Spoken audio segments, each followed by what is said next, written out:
Hey guys! Tonight we begin with the remarkable resilience and let's say creative discomfort tolerance of the Viking people who somehow managed to survive Scandinavian winters without central heating. So before you get comfortable, take a moment to like the video and subscribe, but only if you genuinely enjoy what I do here.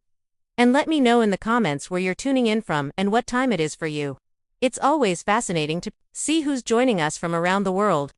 Now, dim the lights, maybe turn on a fan for that soft background hum or a space heater if you're feeling historically dishonest.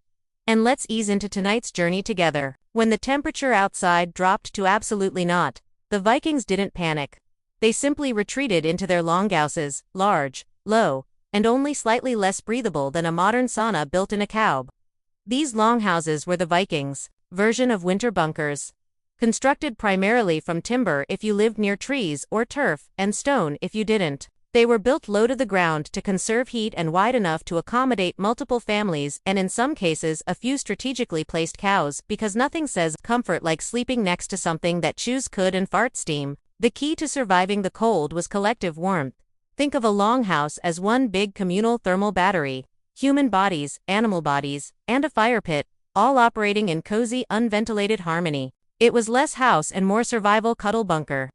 The hearth ran through the center of the longhouse, acting as both stove and space heater.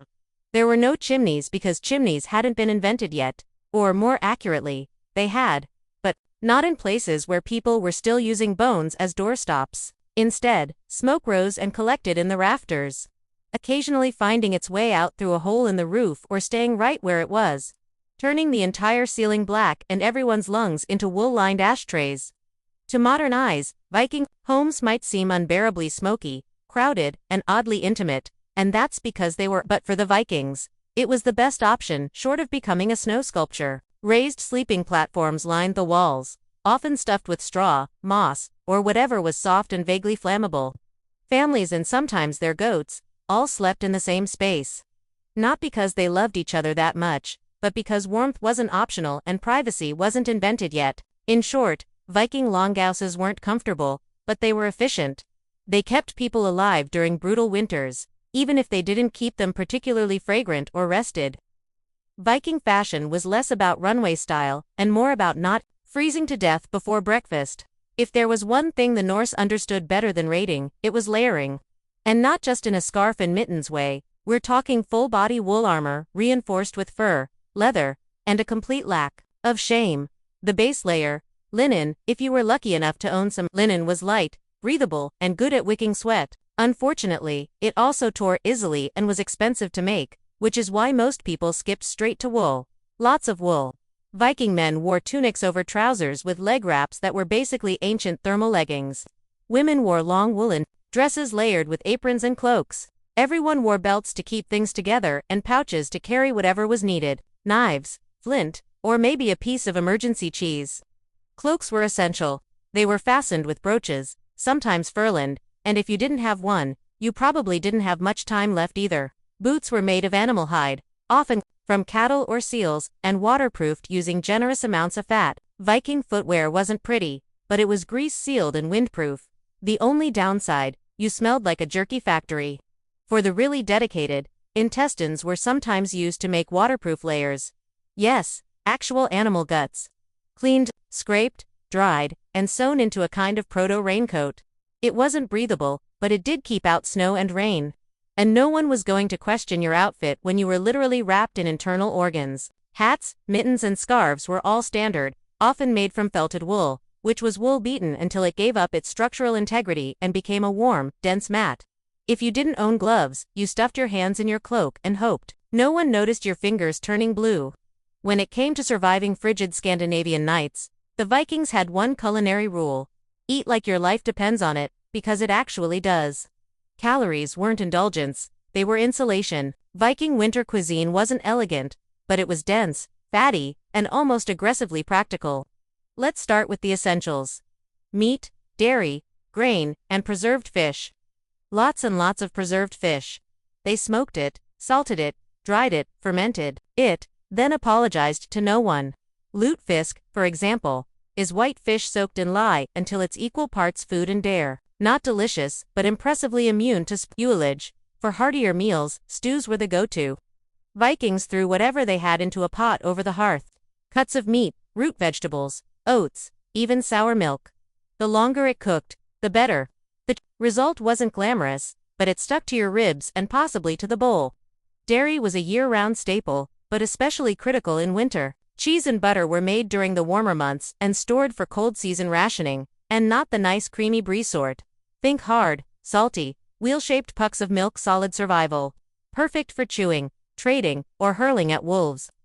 Also, made sky, which was sort of a yogurt, sort of a cheese, and definitely a Viking version of you'll eat it and you'll be grateful. High in protein and incredibly sour, it was the culinary equivalent of a slap to the face, invigorating, but confusing. Grains were stored in bulk. Barley and rye formed the basis for flatbreads and porridge. Viking bread was dense, dark, and sometimes baked with crushed tree bark to stretch the flour further. Again, not tasty, but if your blood sugar stayed above freezing, it was doing its job. And finally, alcohol. Ale and mead weren't just for feasts. They were caloric, mildly antiseptic, and deeply comforting when your toes had gone numb. Mead especially made you forget that you lived in a smoke-filled shed with livestock and 6 relatives. And if it tasted terrible, even better, no one would steal your leftovers. When winter hit hard, and in Scandinavia it always did, Vikings turned to their most reliable source of heat: other mammals. Bringing animals indoors wasn't considered odd. It was considered efficient. Chickens, pigs, sheep, goats, and even cattle were invited inside Viking longhouses, not for companionship, but for body warmth. Think of it as medieval central heating powered by mooing. The livestock were usually housed in a section of the long house called the byre. Essentially, the garage meets stable portion of the structure. A low dividing wall kept animals and humans semi-separated, and by semi-separated, we mean close enough to smell, but not close enough to pet without consequences. On brutally cold nights, boundaries blurred. A family might huddle closer to the byre. Children might nap beside a sheep. If the ox was warm and willing, congratulations, that was your pillow now. Not cozy, but undeniably effective. The logic was simple. Animals generate heat. A cow can put out as much warmth as a small campfire and doesn't require kindling. In extreme conditions, that warmth could mean the difference between waking up frostbitten and waking up only slightly annoyed by the snoring pig. Of course, the side effects were less charming. You had to deal with the noise, the smell, and the occasional hoof in the wrong place. And yet, Vikings didn't complain. They understood a universal truth. Warmth now, dignity later. It wasn't just about heat. Either keeping animals close protected them from theft, predators, and freezing to death outside. Livestock were a family's wealth, food supply, and heating system all in one shaggy, hay-eating package. In many cases, long houses were designed with this in mind. Builders intentionally channeled warmth from the byre toward the living quarters. It was architecture by survival instinct. Simple, effective, and unapologetically fragrant. Vikings didn't just survive the cold. They endured it with a disturbing amount of cheer. When the fire burned low, the goats got cranky, and the smoke turned your longhouse into a barbecue pit, you still had one last defense against the cold: each other. Huddling wasn't just warmth, it was community engineering. Families slept side by side on raised platforms layered in wool, and whatever scraps of hide weren't being used to patch the roof. Privacy was a myth. Comfort was a rumor, but warmth, that was shared. Children nestled between adults. The elderly were treated like heated relics. Dogs and cats weren't pets. They were thermal devices with whiskers. Everyone packed in, breathing each other's smoky cabbage-scented air and pretending they couldn't hear Uncle Bedjern snoring like a wounded elk. But this wasn't just physical survival. Winter isolation could rot your mind faster than your toes. That's where Viking humor came in. Rough, blunt, and strangely effective. They told sagas and sang songs, often about warriors freezing to death heroically, which somehow made everyone feel better. They roasted each other with sharp wit and zero filter. Nothing beat back seasonal depression quite like mocking your cousin for falling in the latrine last week. Feasting was another essential morale booster. During midwinter food that had been hoarded. Since fall was brought out in generous portions, not just to celebrate Ule, but to remind everyone, hey, we're still alive and look, we have turnips. Vikings also held games and competitions inside, sometimes including riddles, board games like a kind of protocast with more betrayal or wrestling matches that occasionally knocked over the livestock. The goal wasn't just entertainment. It was distraction from the cold, the dark, and the very real possibility that spring might never come. But most of all, they survived winter because they expected it to be hard. There was no complaining, no sense of entitlement to comfort. Misery was the default setting. Anything better was a bonus. Insulation, as we know it today, involves fiberglass, foam, or other high-tech materials with catchy brand names and warning labels. The Vikings had no such luxury. Their insulation plan was simple: shove as much nature into your walls as possible and hope it holds. A Viking longhouse wasn't a drafty shack by accident. It was by design, sort of. These homes were engineered for heat retention, using whatever materials were available. Timber, if you lived near forests; turf and stone, if you didn't. The walls were thick, sometimes up to a meter, and the idea was to trap heat by any means necessary. Between the logs or stones, they packed moss, straw, mud, or animal hair. Anything fibrous, dense, and vaguely warm-smelling got stuffed into the cracks. It wasn't glamorous, and you probably didn't want to lean against the walls barefoot, but it worked. Roofs were often thatched, or even better, layered with sod, aka literal grass and dirt. This wasn't some eco-hipster design trend. Turf roofs were excellent for insulation, decent at shedding water, and under the right conditions, occasionally grew weeds or mushrooms. Indoor gardening, maybe accidental salad bar, possibly. The floor was usually just packed earth, sometimes layered with straw or rushes that were swapped out periodically. And by periodically we mean whenever the stench could no longer be rationalized as rustic. Windows were rare and small, if they existed at all. Light came from fire or strategically placed smoke holes. Why no big windows? Because glass was expensive, drafts were deadly, and Vikings didn't care much about natural light when it was pitch black outside for 3 months anyway. And yet, this slapdash collection of timber, turf, and biological fluff was surprisingly effective. It turned a longhouse into a slow cooker of communal body heat and goat breath, perfectly capable of withstanding the Scandinavian winter. It wasn't a spa. It wasn't breathable. It probably didn't pass any modern building codes. But it kept Viking families alive, warmish, and just smoky enough to preserve their food and confuse insects. When the fire burned low and the wind howled outside like an angry frost demon, Vikings relied on a time-tested method to survive the night. Sleep like your life depends on it, because it does. Viking sleeping arrangements were less private bedroom and more thermal mass strategy.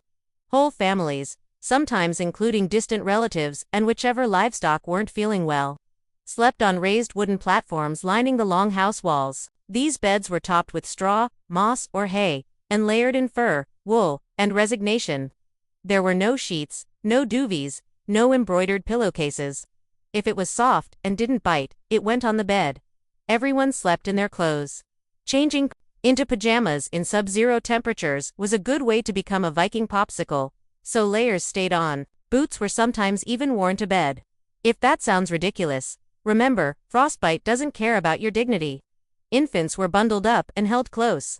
Children were often placed between parents or older siblings, not for emotional bonding, but for pure logistical insulation. It was essentially a family-sized meatloaf of humans and wool. Couples slept together, obviously, but so did anyone who could squeeze in. Modesty was not a priority. Warmth was if someone's feet wandered a bit. That was called survival, not scandal. Wool cloaks were draped over bodies like medieval thermal blankets. Animal hides, especially from reindeer or bears, added another layer of warmth. If you had a bearskin blanket, you were either very rich or very lucky, or very committed to hunting terrifying things in winter. In wealthier households or during particularly brutal winters, heated stones or bricks were sometimes placed under bedding. Yes, the Vikings had their own version of a hot water bottle, only heavier and more likely to burn your thigh. And if the fire in the hearth went out during the night, you didn't relight it immediately. You pulled someone closer and muttered something in Old Norse that probably translated to, "Don't you dare steal the fur again." In short, sleeping in a Viking longhouse wasn't glamorous. It was smoky, cramped, and had a 100% chance of snoring. But it worked. In theory, smoke was supposed to drift up and escape through the thatched roof or a vent near the top of the structure. In practice, it clung to the rafters like an unwanted guest and slowly filtered down into everyone's lungs. You didn't breathe fresh air in a Viking house. You breathed experienced air. By the end of a winter evening, your chest felt like it had smoked a pork shoulder, and so did the pork shoulder. Oddly enough, this wasn't all bad. The smoke helped preserve meats and fish hung from the rafters. It also kept insects and mold at bay. Plus, the constant low-level exposure probably gave every Viking the respiratory system of a Victorian coal miner. Still, the downsides were hard to ignore. Red eyes, hacking coughs, and ceilings stained darker than Odin's mood. Small children and elders likely suffered most, being shorter and therefore closer to the densest layers of smoke. You know, because physics is a jerk. Some families tried to manage this by building raised platforms or sleeping closer to the ground to avoid the worst of the haze. Others simply powered through, eyes watering as they stirred stew or tried to find their bed without tripping over a semi-cooked goat. A handful of Viking homes, the upscale kind, had actual smoke outlets in the roof. But for the average Norse family, smoke was just part of the ambience. It warmed you, seasoned your food, and reminded you every single day that fire was both a friend and a flaming health hazard. And if things got too smoky, you opened a door, let in the fresh air, and froze your toes off. When the darkest days of the year rolled in, and the sun decided to take a month off, the Vikings turned to an ancient and highly effective survival tool: celebration. You can't freeze to death if you're too busy drinking and yelling around a bonfire. Enter Ule, the midwinter festival that was equal parts religious observance, survival tactic, and excuse to eat everything that wasn't nailed down. It usually began around the winter solstice and stretched for days, sometimes even weeks, depending on how generous the mead supply was. This wasn't just a party. It was a psychological life raft. Ule lifted spirits when morale was scraping the frost-covered floor. It gave people something to look forward to besides not dying. Families gathered. Animals were sacrificed, for blessings and for dinner. And great fires were lit to symbolize the return of the sun. These weren't romantic little flames. These were roaring infernos that practically dared the night to come closer. They feasted on preserved meat, drank ale and mead, told sagas, played games, and sometimes, just sometimes, they sang, and not politely either. Viking singing probably sounded like someone trying to charm a thunderstorm with a battle cry. The Ule log, now a quaint desert or decorative centerpiece, was originally a literal log that burned for days. It was supposed to represent warmth, continuity, and not freezing your family. Practical and symbolic. Very Viking. There were also supernatural concerns. Winter was considered a time when spirits, trolls, and restless ancestors wandered freely. So, rituals, charms, and offerings were made to keep the peace and possibly to convince those spirits not to steal your goat. And yes, a lot of modern Christmas traditions got borrowed from Ule. Evergreens, feasting, gift-giving, dragging dead trees indoors. All Norse approved. But above all, Ule was about enduring together. In a world with no light switches, no vitamin D supplements, and no concept of seasonal depression, the Vikings created joy from scratch, with fire, food, and an unwavering belief that the cold would pass, because it always did. And when it didn't, well, at least you went out with a full belly and a story worth retelling. In Viking Age Scandinavia, gold was nice, silver was better, but wool was life. Wool was life. Wool wasn't just a material. It was a Viking's primary weapon against the cold, second only to fire and the occasional cuddle with a sheep. It was spun, woven, stitched, and layered into everything: cloaks, tunics, socks, mittens, undercloth, and blankets. If it could be made from wool, it was. The reason was simple. Wool works. Unlike cotton, which clings to you like a cold, wet betrayal, wool retains heat even when damp, which is handy when your local weather forecast is freezing fog with a side of regret. Every household, especially in rural farms, raised sheep, not for cuteness or cheese, but for the glorious, itchy miracle growing on their backs. Spinning wool was a year-round job, usually done by women and children. In winter, it became the closest thing to heating the future. The Vikings didn't do fashion for fashion's sake, but their woolen garments were surprisingly tailored. Tunics were fitted. Cloaks were cut to allow mobility. Leg wraps were expertly bound to avoid tripping over yourself mid-blizzard. Form followed function, and warmth followed form. In fact, the quality of your wool said a lot about you. Coarse wool meant you were poor or practical. Soft, tightly woven wool, that was luxury. The Viking equivalent of a cashmere hoodie. Wealthy Vikings could afford dyed wool, sometimes even imported colors like blue or red. Everyone else wore 37 shades of sheep. And don't forget felt wool that had been soaked, stomped, and abused until it fused into a windproof mat. Vikings used felt for hats, boots, mittens, and occasionally to insulate walls. It was like making fabric from rage and foot sweat. But it worked. Wool garments were patched, repaired, and passed down. Nothing was wasted. Even wool scraps were rewoven into socks or stuffing. A good cloak could last generations, assuming it didn't catch fire, blow away, or get buried with you as part of your going-away outfit. It may sound like a contradiction, but some of the coldest weather people in history were also huge fans of getting even colder on purpose. Yes, the Vikings had a thing for saunas and ice baths because why merely survive the cold when you can challenge it to a duel? Viking sweat lodges called badtoffer were small huts or pits built with stone and turf where hot stones were doused with water to produce steam. You'd sit inside half naked and sweating like a berserker at a summer feast while the outside world froze solid. It was a hot, humid, smoky break from the ice-crusted reality beyond the door. Then, and here's the real fun. Some Vikings would run straight outside and plunge into ice water or roll in snow voluntarily for health reasons. Or more realistically, because they were trying to prove to themselves, the gods, and anyone watching, that they feared absolutely nothing, not even hypothermia. These hot, cold rituals weren't just about showing off. They were practical. Sweating helped cleanse the body, or at least made you feel like you were doing something about the fact you hadn't bathed properly in weeks. The extreme temperature shifts also boosted circulation, cleared sinuses, and made you temporarily forget you lived in a world without insulation or painkillers.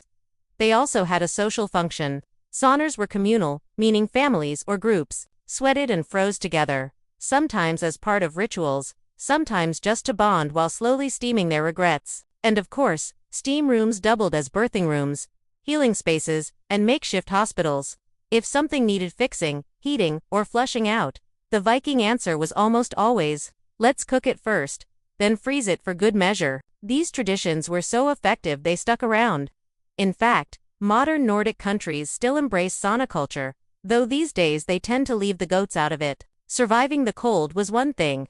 Surviving the boredom, that was its own kind of warfare. With long dark nights, frozen ground, and months of not being able to raid, sail, or plant anything, Vikings had to get creative about passing the time indoors without losing their minds or murdering their relatives. First up, repairs and prep work. Winter was prime time for sharpening weapons, fixing tools, rearranging bows, and mending clothes. If your shirt had a hole in October, you'd better believe it was patched by candlelight in December. Unless you enjoyed frostbite in creative new places. Then there was spinning and weaving. Women, children, and anyone with two functioning hands spent endless hours turning wool into yarn and yarn into garments. It wasn't glamorous, but you knew your cloak didn't make itself. Every stitch was another layer between you and death by windchill. Crafting also came into play. Wood carving, bone tools, antler combs.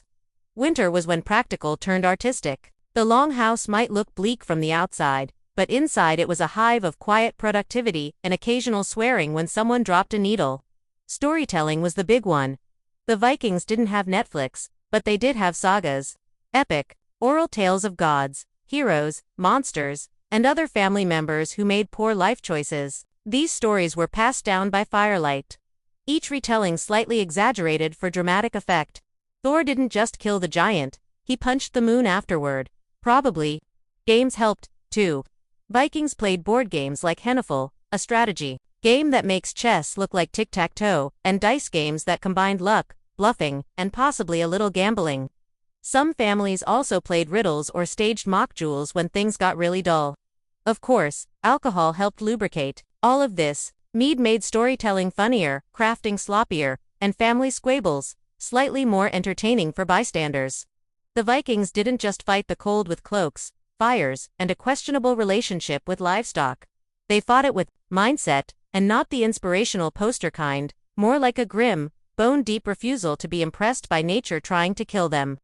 For the average Norse person, winter wasn't unexpected or tragic. It was simply part of the calendar, like planting season or time to raid France again.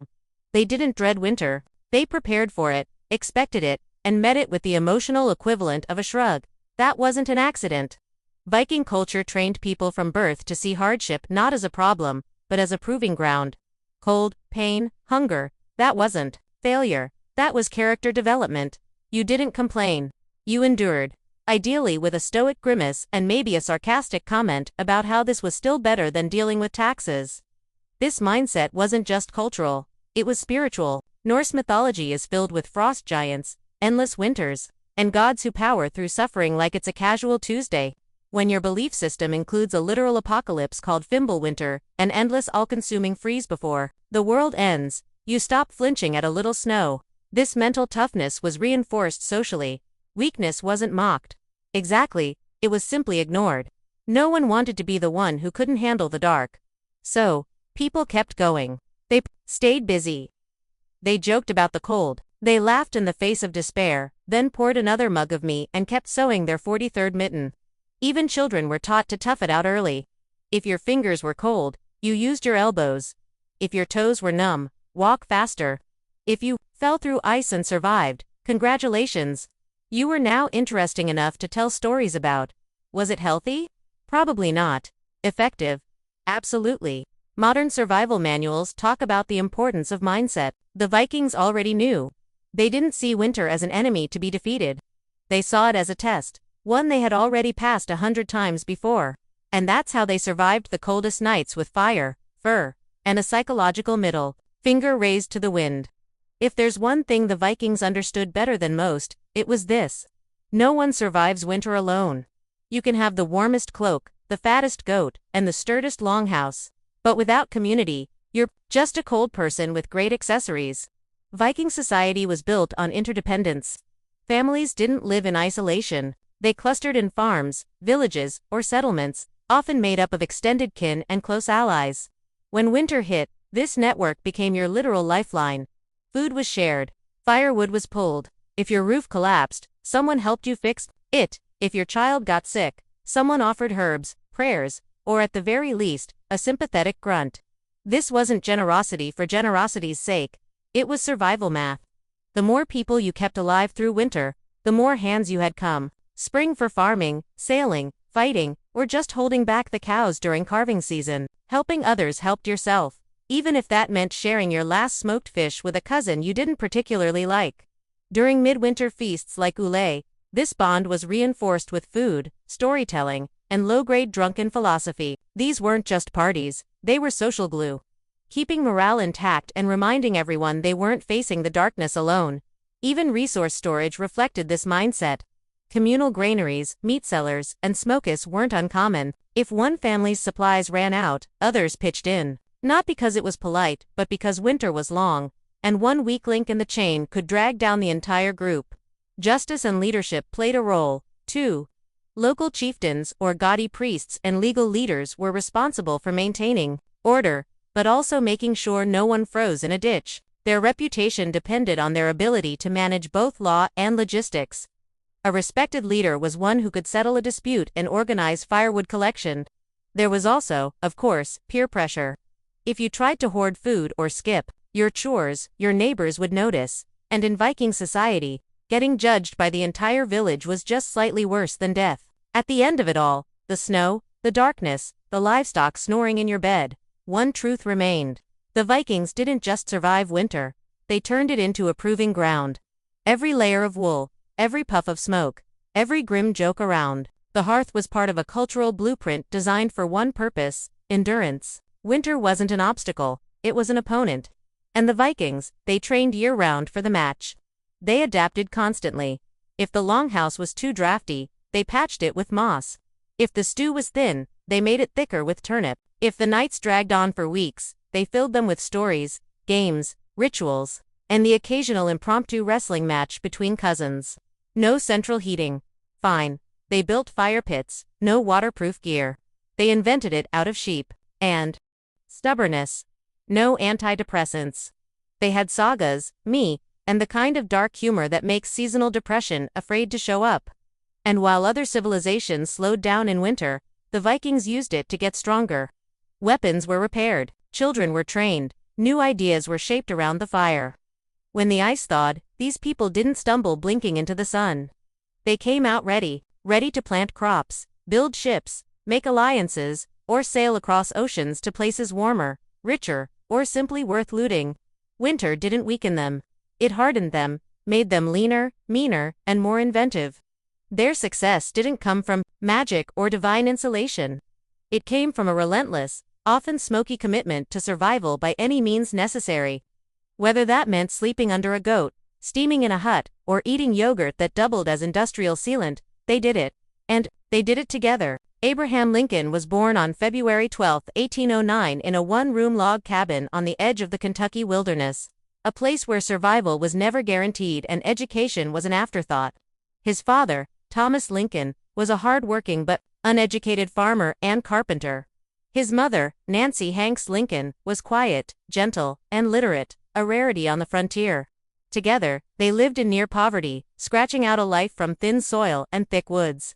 The cabin itself had no windows, no floor, and certainly no bookshelves. Abraham's world for much of his early life was one of candlelight, silence, and endless labor. He would grow up chopping wood, carrying water, and wearing clothes that were more patch than fabric. There was no formal schooling in those early years. In fact, Lincoln would later estimate he had less than a single year of proper education in his entire life. But he had something more powerful, a restless mind and an aching hunger to learn. When Nancy Hanks died in 1818, possibly from milk sickness, Abraham was only 9 years old. Her death left a void in the boy's life that would never truly close. She had been his emotional anchor, the one who saw something different in him. After her burial, which was done by hand in the forest behind their farm, young Abe whittled a wooden marker himself. It was rough, crude, and soaked with tears, but it said everything. He remembered her. A few months later, Thomas remarried a widow named Sarah Bush Johnston. Unlike the stereotypical wicked stepmother, Sarah brought warmth, books, and structure. She recognized Lincoln's intelligence and encouraged his curiosity.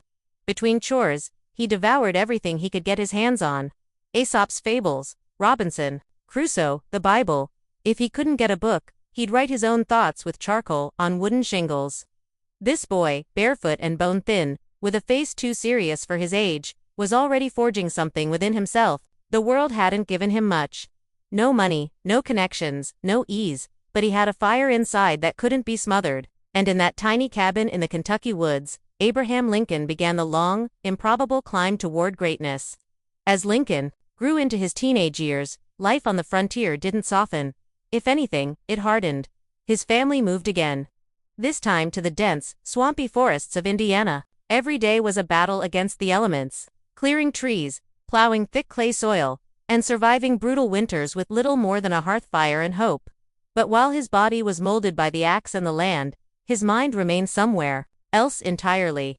He became known among neighbors not for his strength, though he was impressively strong, but for his towering height and peculiar habit of reading during every spare moment.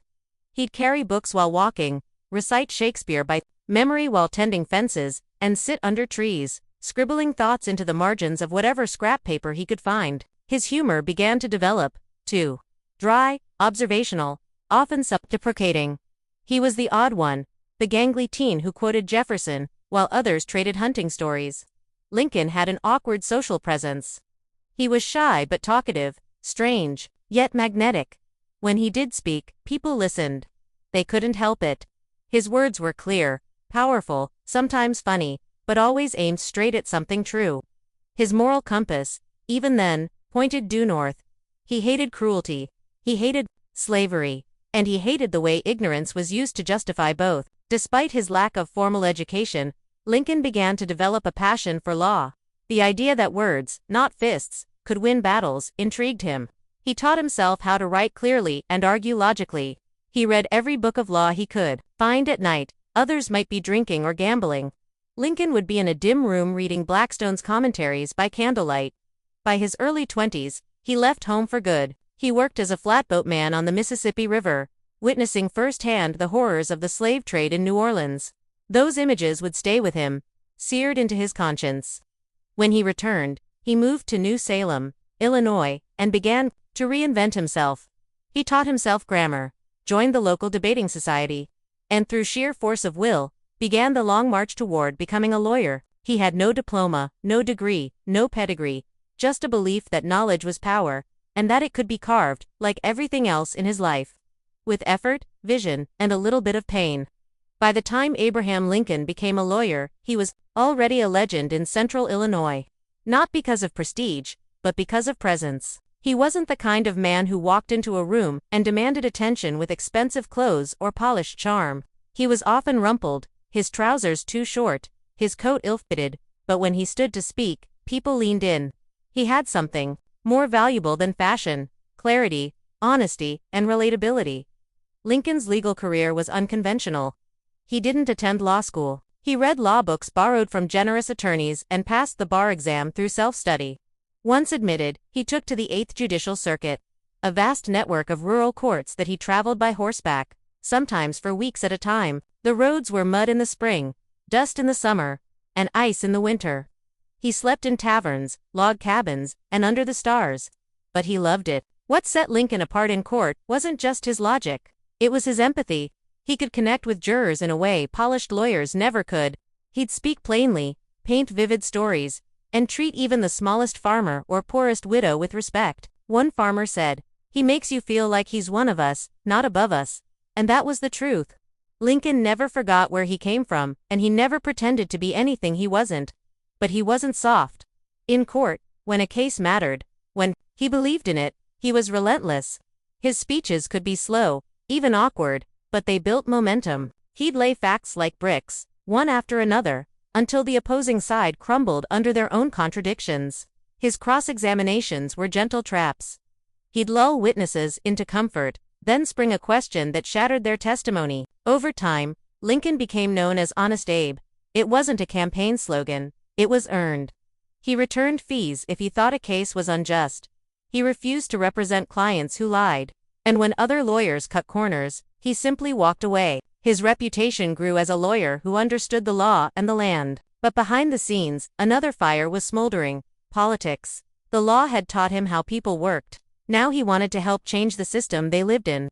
And as slavery crept further into the national conversation, Lincoln's quiet conscience was about to roar.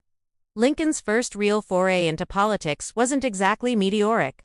In 1832, at just 23 years old, he ran for the Illinois state legislature and lost. But failure didn't discourage him.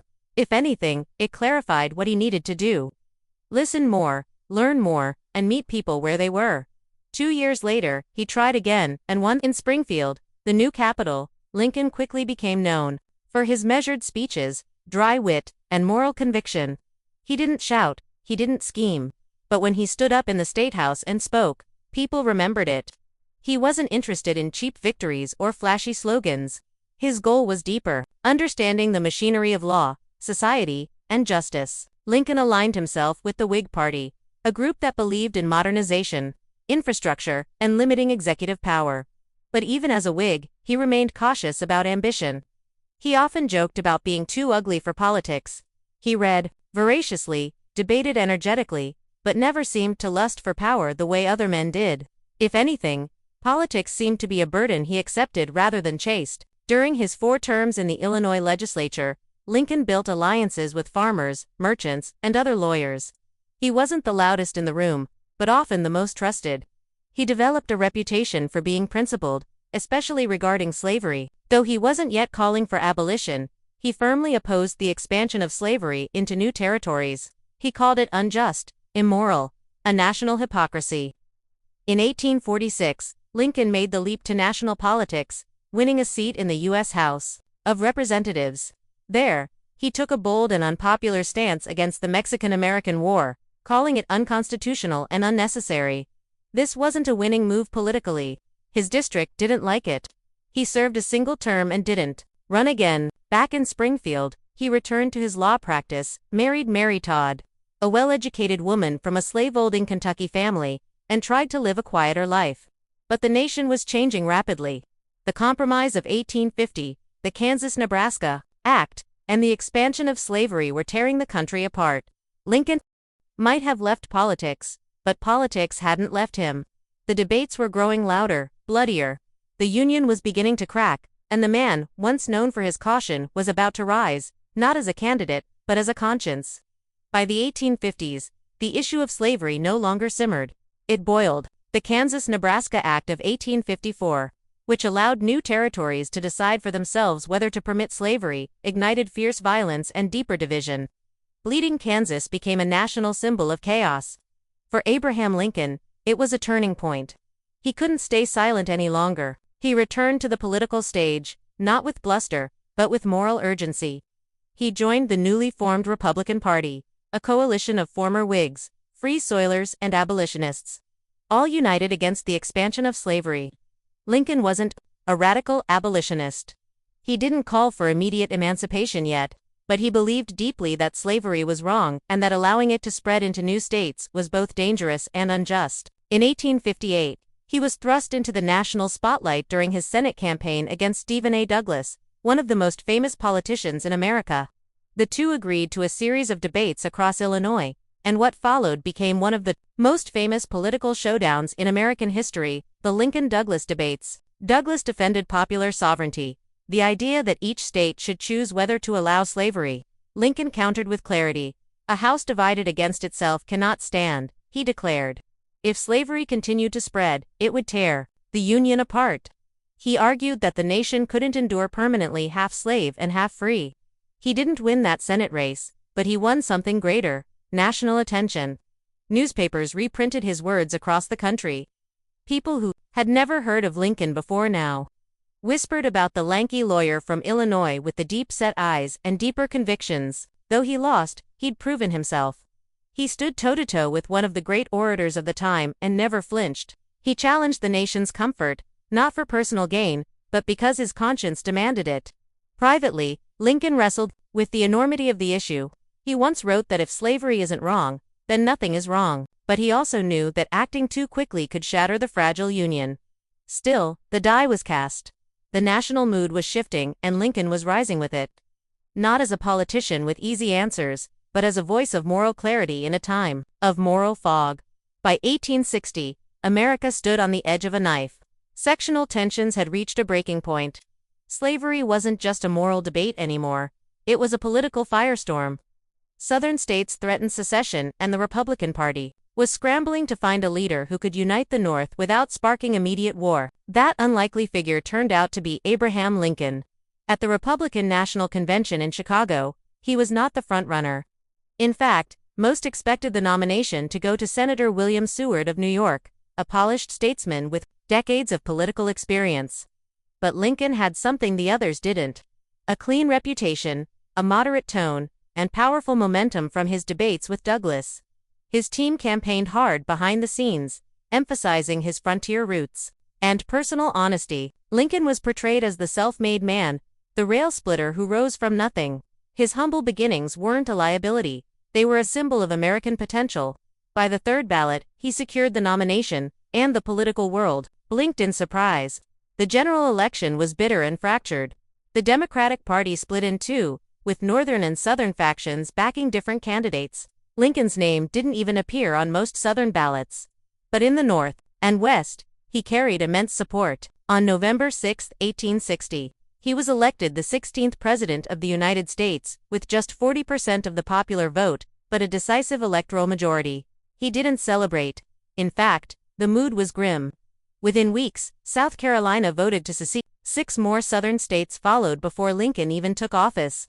The country was unraveling faster than anyone expected. As he prepared to travel from Springfield to Washington, D.C. for his inauguration, Lincoln received death threats daily. Some warned he wouldn't survive the journey. Security was so tight that he had to sneak into the Capitol by train under the cover of night, disguised and unannounced. This was not the triumphant arrival of a conqueror. It was the reluctant entrance of a president-elect whose election had cracked the Union. When Lincoln finally took the oath of office on March 4, 1861, he faced a country divided, angry, and armed. And yet, in his address, he reached not for vengeance, but for peace. "We are not enemies, but friends," he said. "We must not be enemies." But the winds of war were already howling at the door. Barely a month after Abraham Lincoln took office, the first shots were fired at Fort Sumter in South Carolina. The Civil War had begun. What followed was the bloodiest conflict in American history. A brutal test not just of military might, but of Lincoln's character, leadership, and resolve. Lincoln had no military background. He had briefly served as a captain in the Black Hawk War, but had never seen combat. Now he was commander-in-chief of a nation at war with itself. He spent long nights in the War Department, reading telegrams, studying maps, and learning strategy on the fly. He read books on warfare, questioned his generals, and obsessed over troop movements. He wasn't a warrior by nature, but he became one by necessity. His early presidency was marked by frustration. General after general disappointed him. George Meloan, in particular, had the loyalty of the troops, but the caution of a man afraid to fight. Lincoln, exasperated by delays and excuses, once asked, "If General McClellan does not want to use the army, I would like to borrow it for a while." But Lincoln's real genius wasn't just in battlefield decisions, it was in vision. He understood that this war wasn't just about states' rights or secession. It was about the very soul of the nation. Could a country built on liberty survive half enslaved? At first, Lincoln moved cautiously on slavery, fearing that aggressive abolition would push border states into the Confederacy. But as the war dragged on and casualties mounted, his thinking evolved. The moral issue and the military one became inseparable. Slavery, he concluded, was the engine of the Confederate economy and morale. If it wasn't destroyed, the rebellion would never die. On January 1, 1863, he issued the Emancipation Proclamation, declaring all slaves in Confederate-held territories free. It didn't free everyone overnight, but it changed everything. The war was no longer just a fight to preserve the Union. It was a fight for human freedom. Internationally, it closed the door on British or French support for the Confederacy. Domestically, it gave black men the moral and legal justification to join the Union Army, which thousands did, fighting for a country that had long denied them citizenship. Lincoln had transformed from the log cabin lawyer into a wartime president, wielding not only authority, but moral thunder. As the war dragged into its fourth year, Lincoln bore its burden alone at the top, thinner, grayer, and visibly aged. Every day brought fresh casualty lists. Towns became graveyards. He received letters from grieving mothers and wives, each demanding to know why their sons and husbands had died. And though he never fought on a battlefield, Lincoln carried the war in his eyes and on his shoulders. His cabinet was a mix of political rivals, men who once ran against him and didn't always respect him. But Lincoln managed them like a maestro, balancing ambition with purpose. He didn't rule by fear or force. He ruled with patience, stories, and clarity. Even his critics began to admit the man had steel beneath the smile. And then came Gettysburg. The battle in July 1863 was a turning point. Over 50,000 men were killed, wounded, or missing in 3 days of horror. Months later, Lincoln traveled to Pennsylvania to deliver a short speech at the new cemetery. It wasn't meant to be headline-making, just a few words of reflection. But in just 272 words, he rewrote the purpose of the war. That this nation under God shall have a new birth of freedom, and that government of the people, by the people, for the people shall not perish from the earth. The Gettysburg Address wasn't grandiose. It was restrained, reverent, and eternal. And it made clear that this war wasn't just about unity.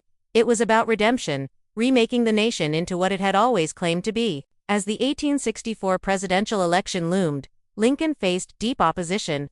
The war was still raging, and his support was crumbling. Even within his own party, there were calls to replace him on the ticket. Many believed he'd lose to Democrat George McClellan, the very general he had fired. But as Union victories mounted late that year, especially General Sherman's capture of Atlanta, momentum swung back in Lincoln's favor. He was re-elected with a decisive margin. Still, Lincoln didn't gloat. "It is not in my nature to triumph over anyone," he said. The war was nearly won, but Lincoln knew peace would be harder. The Union could be rebuilt with muskets, but the nation's soul, that would take something much deeper. Mercy, vision, and healing. By early 1865, the Confederacy was collapsing. Cities fell one after another. Richmond, the Confederate capital, was burning. General Robert E. Lee's army was running out of supplies, soldiers, and time. And yet, Lincoln showed no joy. Victory for him was never about punishment. It was about restoration. In his second inaugural address, delivered on March 4, 1865, Lincoln spoke not as a conqueror, but as a moral philosopher. "With malice toward none, with charity for all," he said, "with firmness in the right, as God gives us to see the right. Let us strive on to finish the work we are in." These were not the words of a politician looking to crush his enemies. They were the words of a father trying to save his broken family. On April 9, Lee surrendered to Ulysses Shrunt at Appomattox Courthouse. The war was over. The Union had been preserved. Slavery through the ratification of the 13th Amendment had been abolished. For the first time in centuries, the nation took a trembling step toward the ideals it had professed in 1776. But just as the country exhaled, tragedy struck. Only 5 days after the surrender, Abraham Lincoln attended a play at Ford's Theater, in Washington. In the middle of the performance, actor and Confederate sympathizer John Wilkes Booth crept into the presidential box and shot Lincoln in the back of the head. He died the next morning, April 15, 1865. The nation mourned like never before. Black Americans, many newly freed, wept in the streets. Former enemies, even in the South, acknowledged the depth of the loss. He had been their best hope for reconciliation, a man who never saw politics as war, and never let hatred take root in his heart. Lincoln didn't live to see Reconstruction, or to heal the wounds his presidency had helped expose. But his death transformed him from a leader into a symbol of freedom, unity, and the painful price of moral progress. From the dirt floor of a Kentucky cabin to the highest office in the land, Abraham Lincoln rose without money, without privilege, and without cruelty. He led a nation through its darkest hour, not with blinding brilliance, but with steady, stubborn light. And that light dimmed by an assassin's bullet still burns in the story of America. When we imagine the ancient world, we usually think of mighty empires, glittering temples, and epic battles. What we rarely consider is how these people pooped. Yet sanitation, or the lack of it, shaped daily life as much as any king or war. Behind every marble palace or clay brick home, someone had to deal with the mess. And in a time without flush buttons or scented sprays, that was a far more public and pungent affair than we like to admit. Toilets in the ancient world weren't just about comfort. They were about survival. Human waste carries disease, and when it's poorly managed, as it often was, entire communities suffered. Dysentery, cholera, and parasitic infections were frequent, invisible killers. In cities without sanitation, waste flowed through the streets, soaked into wells and clung to sandals. But in places that took sanitation seriously, something remarkable happened. Life expectancy rose, plagues lessened, and urban centers flourished. Surprisingly, some of the world's oldest civilizations developed systems that wouldn't look entirely out of place today. The Indus Valley cities had street-wide drainage and brick toilets. The Minoans built ceramic pipes and flushing mechanisms. The Romans, they practically turned waste management into an art form. And while other societies, like the Vikings or early Chinese dynasties, handled things a bit more rustically, even they had methods that reflected cultural ideas about health, modesty, and the natural world. But let's be clear, ancient toilets were not always private, not always clean, and certainly not dignified. Communal latrines were often the norm, especially in military camps or urban centers. Picture 20 stone holes in a row, no dividers, everyone seated elbow to elbow, gossiping or arguing while doing their business. Sponges on sticks were passed around. Water was used to rinse, not always to flush. And beneath it all, quite literally, were the earliest forms of sewers, cesspits, and sometimes just plain open ditches. Sanitation was a mirror of a society's values. Where it was neglected, chaos followed. Where it was engineered, civilization bloomed. And if you're brave enough to look past the filth, you'll discover a hidden history, one where pipes, pits, and poop tell us more about ancient life than monuments ever could. Long before the Romans laid down aqueducts or the Greeks dreamed of public baths, the people of the Indus Valley were already solving one of civilization's dirtiest problems, sanitation. Dating back to around 2600 BCE, the cities of Harappa and Mohenjo-daro, located in what is now modern-day Pakistan, were surprisingly advanced in their urban planning, particularly when it came to managing human waste. At first glance, the remains of these ancient cities might seem like nothing more than dusty ruins. But look closer, and you'll find a highly organized network of brick-lined streets with standardized measurements and most impressively covered drainage systems running alongside them. Yes, while much of the world was still digging holes in the ground, the Indus people had figured out how to keep their cities flowing and their homes clean. Each house, even modest ones, had a small room designated for washing, often featuring a squat-style toilet or bathing area connected to a vertical chute. This chute funneled waste into a covered brick drain outside, which then joined larger public sewers. These were not rudimentary ditches. They were engineered with inspection holes, gradients, and even brick baffles to catch solids. Some scholars suggest that waste from wealthier homes was flushed using jars of water, gravity doing the rest. And the genius didn't stop at toilets. The Indies system also separated stormwater from waste. Public wells dotted the streets, and while we can't say for sure how water safety was ensured, the very presence of sanitation infrastructure implies a high regard for public health, rare for its time.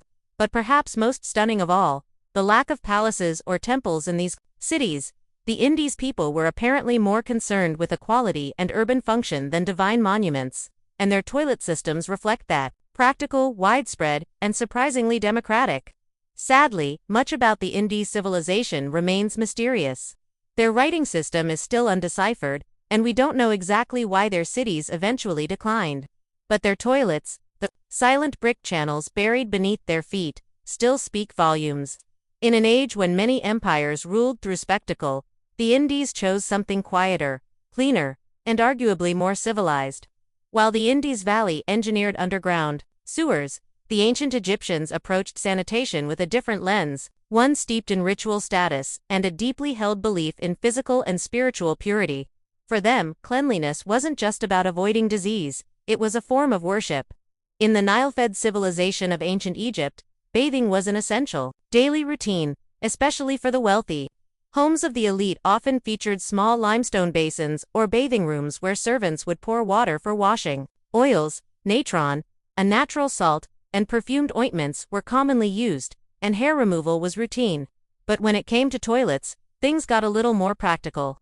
Toilets in ancient Egypt ranged from simple pits lined with sand to more refined, limestone or wooden seats placed above ceramic pots.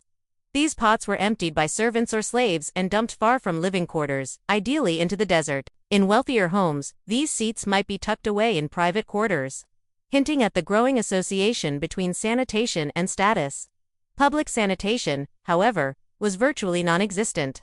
Streets in cities like Thebes or Memphis were often soiled, and while waste was sometimes used as fertilizer in rural areas, it wasn't always managed responsibly in urban centers. Instead, the focus remained on personal cleanliness. Priests, for example, were required to bathe multiple times a day, shave their bodies, and avoid impurities. They couldn't enter temples without ritual washing, which sometimes included enemas, not for health reasons, but as spiritual preparation. Interestingly, tombs of pharaohs and nobles occasionally included toilet stools among their grave goods. It seems the ancient Egyptians expected that even in the afterlife, one would still need to do their business, and do it with dignity. The Egyptians also made early attempts at pest control. Amulets, spells, and ointments were used to ward off flies and other carriers of disease. In this way, cleanliness straddled the physical and the mystical. In short, while Egypt didn't develop large-scale sewer systems, it pioneered a cultural emphasis on hygiene. Their obsession with purity influenced medicine, religion, and daily life. And though their toilets may have been simple, their ideas about cleanliness were anything but. While most of Bronze Age Europe was squatting over pits, the Minoans of Crete were flushing. Yes, flushing. Over 3,500 years ago, the Minoan civilization, which flourished from roughly 200 to 400 BCE, developed one of the most sophisticated plumbing systems in the ancient world. Their capital at Knossos wasn't just home to labyrinth myths and fresco. It also had multi-story buildings with running water and working toilets. The Minoans understood something that many civilizations wouldn't figure out for centuries: gravity and water pressure. Their palaces had terracotta pipes laid beneath the floors and inside walls, channeling rainwater and spring water into fountains, baths, and perhaps most notably, latrines. In the Queen's Megaron of Knossos, archaeologists discovered what may be the oldest known flush toilet: a wooden seat set over a stone basin connected to a vertical pipe which could be flushed with water manually poured from a vessel. Bathing was also a high priority. The Minoans constructed large ceramic bathtubs, not unlike those found in modern homes. Water could be supplied from rooftop tanks or aqueducts and drained through underground channels. The use of U-shaped water traps to block odor, a precursor to the modern plumbing trap, has even been proposed, though this remains debated. What's particularly striking is the integration of these systems into elite homes, suggesting that comfort and cleanliness were signs of prestige. Unlike later Roman latrines, which were public and communal, Minoan sanitation leaned private. Your toilet was in your own home, a luxury even many 19th century Europeans didn't have. The Minoans weren't just practical, they were stylish about it. Their bathrooms were decorated with colorful fresco and elegant plasterwork. Sanitation, it seems, could be both functional and fashionable. Unfortunately, the fall of the Minoan civilization around 1450 BCE, possibly due to volcanic eruptions, tsunamis, or invasions, led to the loss of these innovations. It would take over 1,000 years for similar toilet technology to re-emerge in other parts of the Mediterranean. Still, the ruins of Nose whisper a simple truth. The desire to stay clean, flush away waste, and bathe in privacy isn't a modern obsession. It's ancient, deeply human, and in the case of the Minoans, impressively advanced. When it comes to ancient sanitation, no civilization made a bigger, bolder statement than the Romans. By the height of the Roman Empire, they had mastered the art of infrastructure, aqueducts, roads, and yes, toilets. For the Romans, sanitation wasn't just about cleanliness, it was about civilization itself. And that meant making toilets public, efficient, and surprisingly, social. Walk into any major Roman city from Pompeii to Londinium, and you'd likely find public latrines. Open rooms with long stone benches, each carved with evenly spaced holes. No stalls, no dividers, just elbow seating. Beneath the benches ran a steady stream of water to carry away waste, and a secondary channel held sponge sticks to the Roman answer to toilet paper. These sponges were rinsed communally in water and vinegar, then reused. Hygienic, not quite. Functional, very. For the Romans, using the toilet wasn't a private ordeal, it was a social event. People chatted, gossiped, conducted business, all while taking care of nature's call. Latrines were often decorated with mosaics or inscriptions, some of them humorous or even crude. Graffiti inside Pompeii's latrines includes complaints about bad smells, poor plumbing, and even of course rude users. But Roman sanitation extended far beyond toilets. Their cities were crisscrossed with cloaca, enormous sewer systems, the most famous being the Cloaca Maxima in Rome. Built initially to drain marshes, it became the backbone of Rome's waste management system. Rainwater, urine, and feces all flowed through it, fed by aqueducts that brought in fresh water from miles away. In private homes, wealthier Romans had indoor latrines that emptied into cesspits or directly into the sewers. The poor relied on chamber pots, which were sometimes dumped from windows into the street despite laws forbidding it. Apartment dwellers, especially in insula, multi-story tenements, suffered the worst. Many buildings lacked plumbing entirely, and the lower floors, often flooded with sewage. Interestingly, Romans taxed urine. Emperor Vespasian even instituted a pee tax on public urinals, a move so infamous that his name is still associated with urinals in France and Italy today. In short, Roman toilets weren't just advanced, they were loud, crowded, political, and strangely progressive, offering perhaps the first large-scale attempt at truly communal sanitation. While the Romans embraced public defecation like a community picnic, the ancient Greeks took a more modest approach. To them, bodily functions were personal, something to be handled quietly, discreetly, and preferably alone. That said, they still made significant contributions to sanitation and cleanliness, just in a very different tone. In most Greek homes, the toilet was simple, a clay pot or stone seat over a cesspit. There were no flushing systems, no sewer connections in ordinary residences. The waste was usually collected and manually emptied, often by slaves, into pits or dumped in remote areas. Urban streets sometimes included open drains, but as cities grew, so did the smell. Sanitation was a problem, but not always a priority. Yet, the Greeks were obsessed with bathing. Gymnasia, where men exercised naked, were almost always connected. 2 large public baths. These weren't just for scrubbing off sweat. They were central social institutions, places to network, debate philosophy, and prepare for civic life. Unlike Roman baths, which were extravagant and filled with marble, Greek baths were simpler, often circular tubs, cold water basins, or shallow pools. Water management was crucial to this culture of bathing. The Greeks built aqueducts, systems, and terracotta pipe systems to supply fresh water to cities like Athens. In fact, the Athenian agora had one of the earliest known examples of a public latrine, complete with stone seats and a drainage system. But these remained rare. The public toilet was never truly normalized in Greek society as it was in Rome. What the Greeks lacked in plumbing, they made up for in theory. Hippocrates, the so-called father of medicine, was among the first to link sanitation to health. He suggested that dirty water and filth could spread disease, a radical idea at the time. His recommendations for clean air, fresh water, and dry housing would later influence Roman city planning. The irony is stark. The civilization that gave us democracy and drama still preferred to handle its dirtiest business in private. Sanitation, for the Greeks, was not about infrastructure. It was about individual discipline and philosophical hygiene. Clean body, clean mind. And while their latrines may have been crude, their obsession with purity, physical and moral, helped lay the foundation for modern public health thinking. In ancient China, cleanliness was both a personal duty and a reflection of cosmic balance. Sanitation, while not as infrastructure-heavy as in Rome or the Indus Valley, was still deeply woven into daily life through customs, philosophies, and a surprisingly wide range of toilet tools. Most ancient Chinese homes did not have toilets. In the modern sense, instead, chamber pots were the norm. These portable ceramic or bronze containers came in all shapes and sizes, from utilitarian to ornate, depending on one's status. After use, servants or family members would empty the pots into larger household pits, or take them outside the city walls.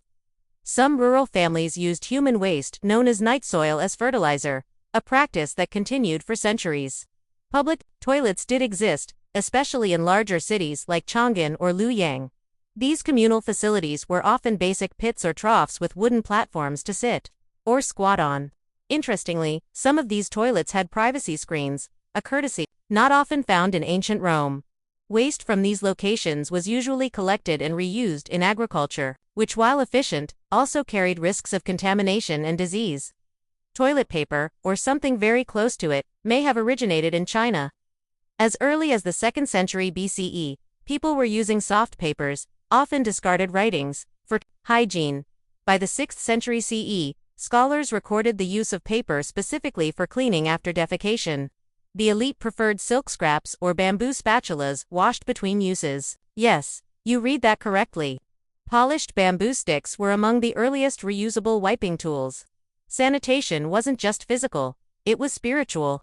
Influenced by Confucian ideals of order and respect and Taoist beliefs in harmony and purity, hygiene was linked to self-discipline and balance. Excrement, though natural, was seen as a pollutant, something to be swiftly removed and never discussed in polite company. Imperial households took this to the extreme with specially appointed eunuchs managing waste disposal in complete secrecy, despite the lack of underground sewers. Ancient China maintained fairly clean urban centers thanks to meticulous human labor, cultural taboos, and a well-organized system of waste collection. It wasn't glamorous, but it worked. Through chamber pots, composting, and paper wipes, the Chinese found their own path to sanitation. One that was humble, efficient, and deeply rooted in tradition. When it comes to ancient sanitation, the Vikings might not be the first group that comes to mind.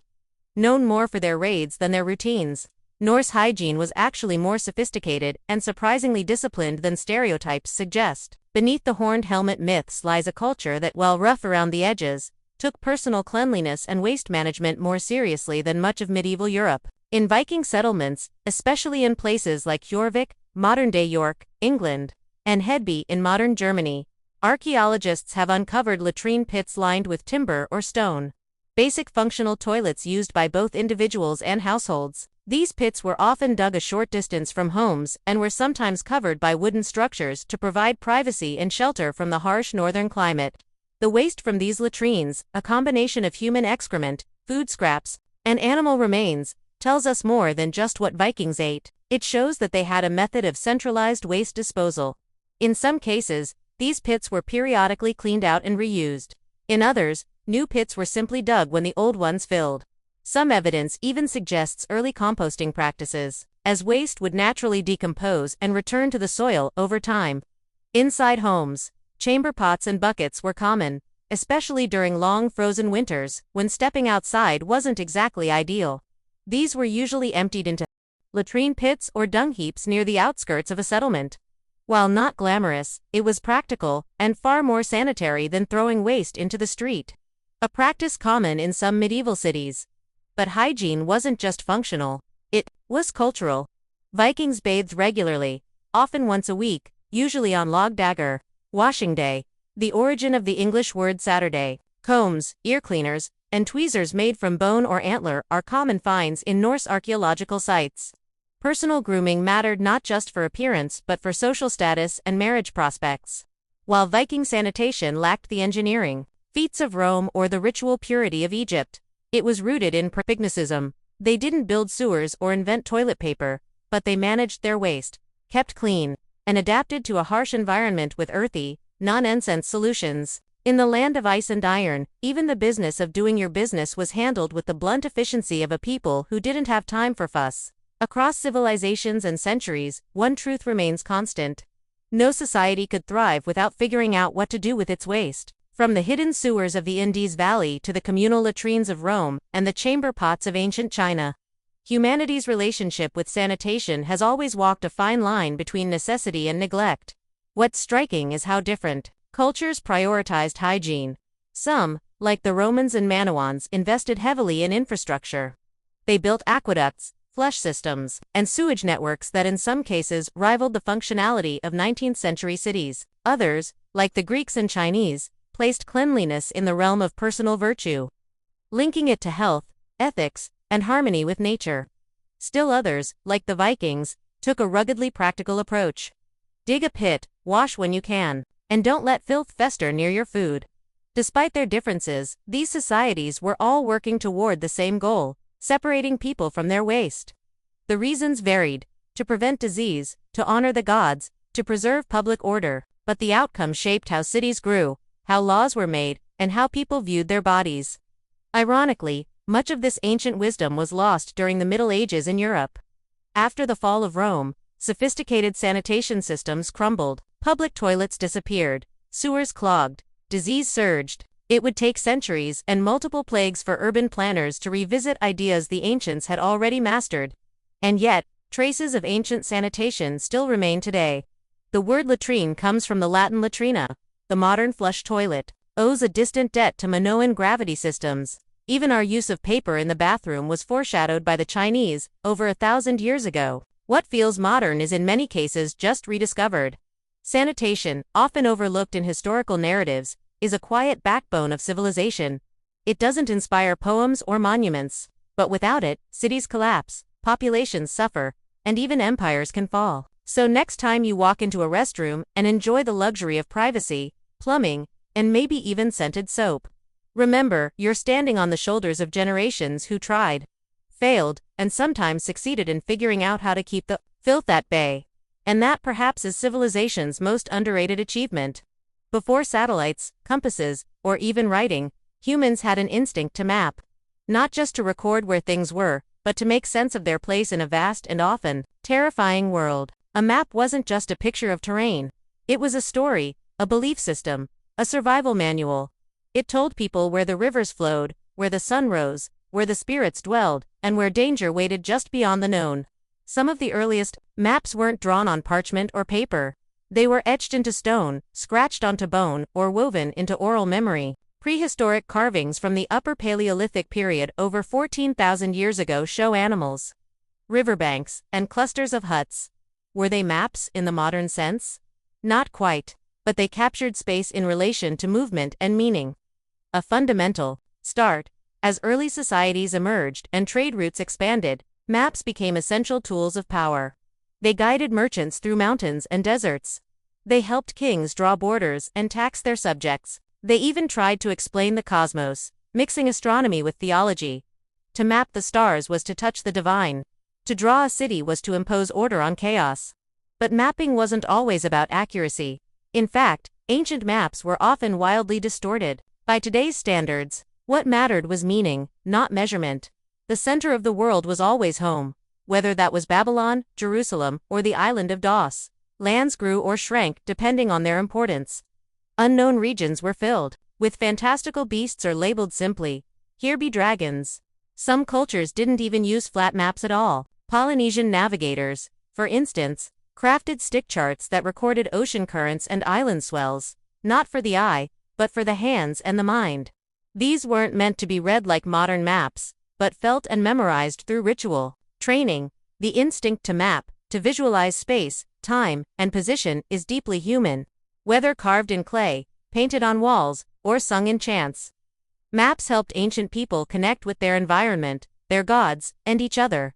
And while their methods varied wildly, their goal was always the same: to find their place in a mysterious and shifting world. In the cradle of civilization, amid the temples and ziggurats of ancient Mesopotamia, the Babylonians began carving the first known maps into clay.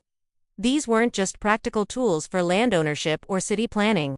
They were cosmic documents, attempts to impose order on a chaotic world by capturing it in cuneiform lines and symbols. One of the most famous examples is the Imago Mundi, a clay tablet dated to the 6th century BCE, now housed in the British Museum. It's often cited as the oldest known world map.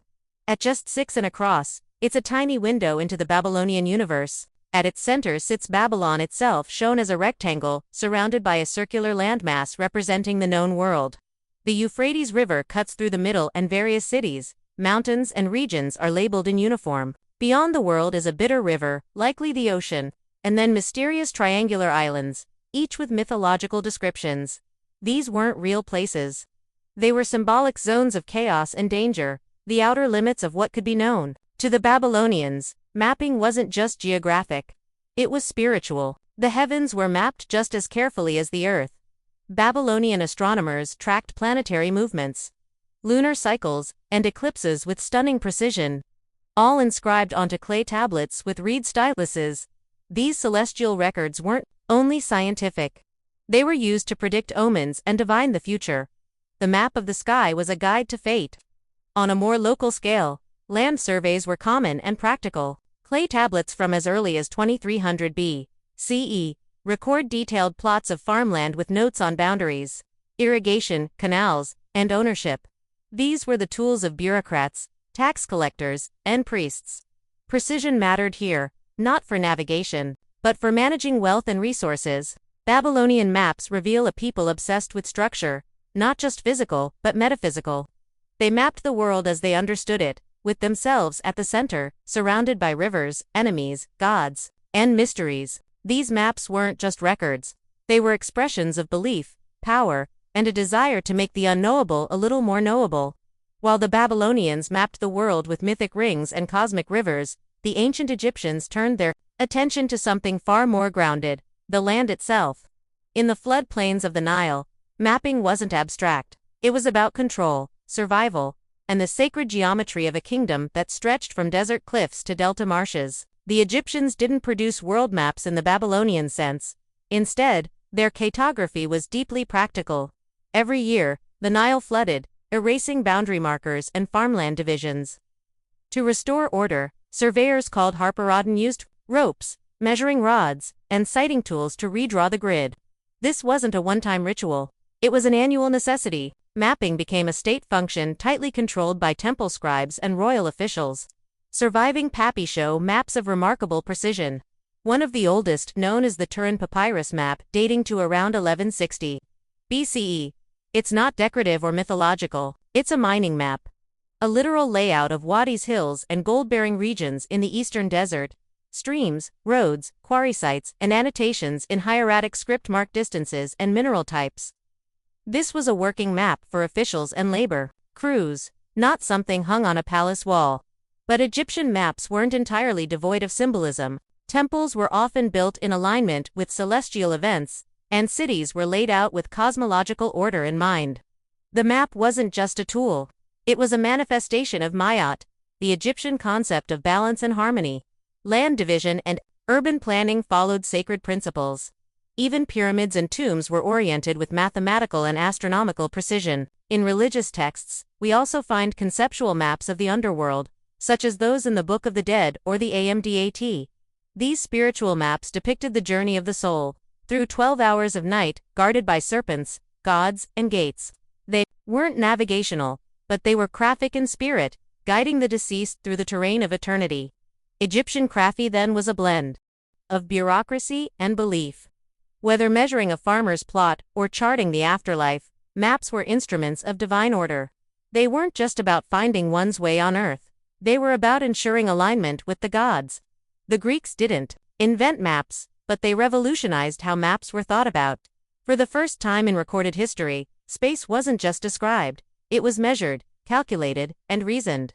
Geography transformed from a practical necessity into an intellectual pursuit, one that would lay the groundwork for modern crafty. Enter Anaximander, a philosopher from Mycenae, who in the 6th century BCE is credited with creating one of the first conceptual maps of the world. Though the original has been lost, sources describe it as a circular disk with landmasses like Europe and Asia spread around a central Mediterranean. It was symbolic, yes, but it also marked a break from mythic cosmologies. Anaximander was attempting to represent the physical world in a rational format. Then came Hecatus, who refined these early ideas and expanded them through travel and inquiry. His map was accompanied by a geographical text called Paradisus, which detailed lands, customs, and peoples. But it was Claudius Ptolemy, centuries later, who would change the game entirely. Ptolemy's Geography CE was a masterwork of Greek science. It contained detailed instructions for mapmaking, a list of over 8,000 place names with coordinates, and a grid-based system of latitude and longitude, long before GPS was even a dream. He also introduced projections to represent the curved Earth on a flat surface, an idea that still challenges modern crafters. Greek maps weren't just practical tools. They were also windows into how the Greeks saw the world. The arene, the inhabited world, was surrounded by oceans and barbarian lands. But the Greeks placed themselves at the intellectual center. The further from Greece, the more distorted the geography, reflecting both limited knowledge and cultural bias. Interestingly, Greek thinkers also wrestled with the idea of a spherical Earth. Erosions working in Alexandria in the 3rd century BCE calculated the Earth's circumference using little more than shadows, geometry, and a stick. He was remarkably accurate, off by only a few hundred miles. Greek crafty was more than drawing lines. It was about decoding the Earth's shape, size, and place in the cosmos. With math, logic, and ambition, the Greeks turned maps from myth into science, and the world would never look the same again. If the Greeks gave us the theory of crafty, the Romans gave us its full military and logistical application. The Roman Empire wasn't just held together by laws and legions. It was stitched into one unit by a vast and meticulously maintained road network. And to keep it functioning, the Romans created some of the most practical and powerful maps of the ancient world. Unlike Greek maps, which aimed to describe the shape of the earth or explore the heavens, Roman maps were grounded in movement. They were tools of control, expansion, taxation, and supply. At the center of it all was the phrase, "All roads lead to Rome." And for the Romans, that wasn't a metaphor. It was a mapping philosophy. Perhaps the most famous Roman map is the Tabular Putin, a 4th century CE copy of a much older Roman road map.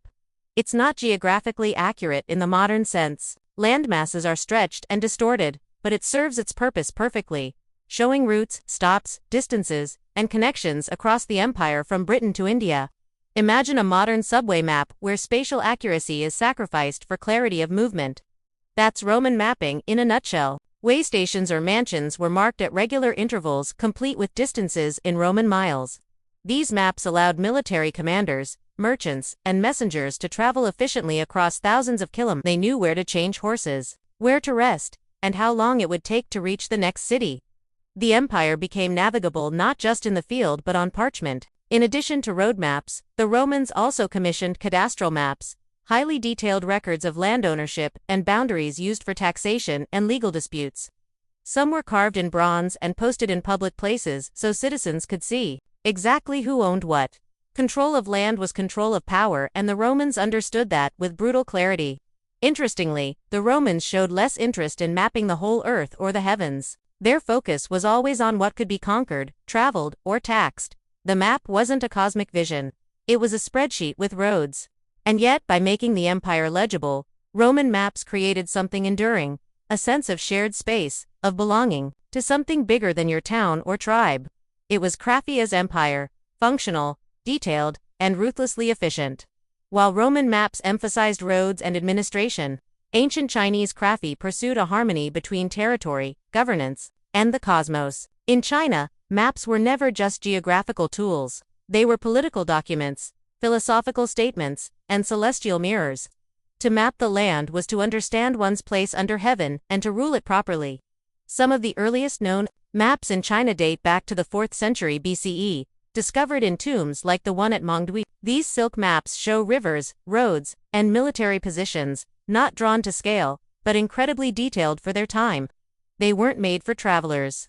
They were buried with the dead, perhaps to guide the spirit or to demonstrate the command of territory. By the Han Dynasty, 206 BCE, 220 CE, craft had matured. Officials used maps to govern the empire's vast provinces, record taxation zones, and plan military campaigns. Surveying tools like the groma and sighting instruments helped measure land with surprising accuracy. Some hand maps even included coordinate grids centuries before they appeared in the West. One of the most influential Chinese geographers was Pishu, active in the 3rd century CE.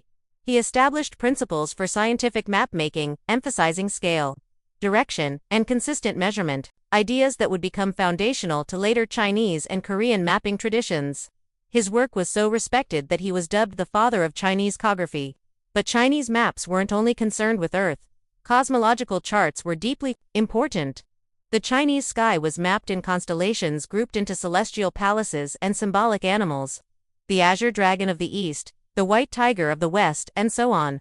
These star maps guided everything from agriculture to imperial rituals. The emperor, as the son of heaven, was believed to rule in alignment with celestial order. If his maps, and by extension his governance, fell out of harmony, so did his right to rule.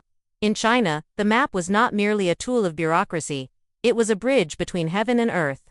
Whether carved into stone, painted on silk, or etched into bronze, a map represented more than land. It reflected the emperor's ability to impose clarity on the chaos of the world. Far from the massive empires of Eurasia, the Polynesians developed one of the most unique and abstract forms of mapping the world.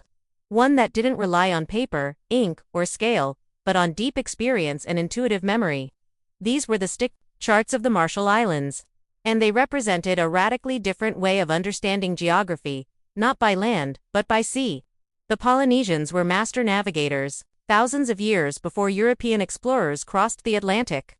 They were sailing vast stretches of the Pacific, navigating by stars, swells, bird behavior, and cloud patterns. With no compasses or written language, their maps had to function differently, not as static images, but as memory aids and tactile guides for apprentice navigators. Stick charts were built from thin coconut fronds or wooden strips lashed together with twine.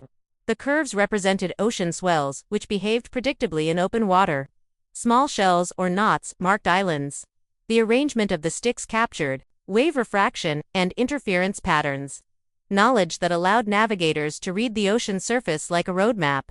There were different types of charts. Rebel charts covered entire archipelagos while Meadow focused on smaller regions or specific voyages. Then there were martang, abstract teaching tools used to explain wave behavior near islands. These weren't meant to be carried on voyages. Instead, they were studied, memorized, and internalized. A skilled navigator could cross hundreds of miles using only their senses and what they'd learned from the stick chart. To the untrained eye, these maps look like broken ladders or art installations, but to a Polynesian wayfinder, they represent a deep ecological knowledge built not from conquest or geometry, but from a close and respectful relationship with nature. Polynesian cartography challenged the Western notion that a map must be visual and literal. Their maps were physical, experiential, and often invisible during travel. It wasn't about recording space, it was about feeling it. In many ways, these charts blur the line between science and spirituality. They were passed down through oral tradition, guarded by navigation schools, and held sacred. And in an ocean that could swallow even the boldest sailor, they helped the Polynesians find their way, not just across water, but through memory, rhythm, and ancestral knowledge. As the ancient world gave way to the medieval era, maps began to shift from scientific observation to symbolic interpretation. In many parts of the world, especially in Europe, cartography became more about representing spiritual truths and less about physical accuracy. The result, maps filled with monsters, paradise, demons, and a worldview where the center of geography was often the center of belief. One of the most iconic medieval map types is the two map, which dominated European thinking from the early Middle Ages to the Renaissance. These maps depicted the world as a circle, the O divided by a T into three parts. Asia, on top, Europe, to the lower left, and Africa to the lower right. Jerusalem often sat at the center, reinforcing the religious heart of the known world. East was usually at the top, not north, because that's where the Garden of Eden was believed to be. These Maps weren't meant for navigation, they were theological tools, reinforcing a Christian cosmology where the world's geography aligned with biblical history. Lands were labeled with the names of Noah's sons. And the unknown regions beyond the edges were populated by monstrous races, people with dog heads, feet like umbrellas, or faces in their chests. The further from Jerusalem, the stranger things got, but not all medieval maps were purely symbolic.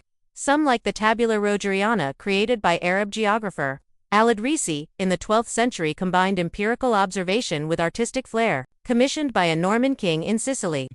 This massive silver map was based on interviews with travelers, traders, and sailors from across the Muslim and Christian worlds. It was far more detailed and practical than its European counterparts.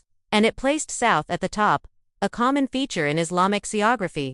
Meanwhile, Jewish, Indian, and Buddhist traditions also produced conceptual world maps, not focused on navigation, but on metaphysical structure. Mount Mu, for instance, featured as the cosmic axis in many Indian and Tibetan maps, surrounded by symbolic continents and divine realms. These medieval maps remind us that mapping isn't just about where things are. It's about what people believe the world means. In an age where the horizon still held terror and mystery, the map wasn't just a guide.